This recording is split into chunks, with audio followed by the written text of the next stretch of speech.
Lord. యేసుక్రీస్తు నామములో మీ అందరికి వందనములు. ఈరోజు దేవుడిచ్చిన అద్భుతమైన మాటలు కీర్తనలు 34:7 యెహోవా యందు భయభక్తులు గల వారి చుట్టూ ఆయన దూత కావలి ఉండి వారిని రక్షించును.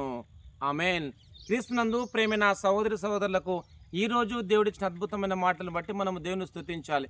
ఇక్కడ దేవుని యొక్క వాక్య భాగంలో చూసినట్లయితే యెహోవా యందు భయభక్తులు గల వారి చుట్టూ ఆయన దూత కావలి ఉండి వారిని రక్షించును అని దేవుని యొక్క వాక్యం రాసింటుండగా, దేవుని యందు భయభక్తులు కలిగి ముందుకు సాగాలని ప్రభు మనందరితో మాట్లాడుతుండగా ప్రార్థన చేద్దాం. ప్రార్థన. ప్రేమగల దేవా, మీకు వందనాలు తండ్రి. మీరు ఇచ్చిన అద్భుతమైన మాటలను బట్టి మిమ్మల్ని స్తుతిస్తున్నాను. యెహోవా యందు భయభక్తులు గల వారి చుట్టూ ఆయన దూత కావలి ఉండి వారు రక్షించున్నావు తండ్రి, మీకు వందనాలు.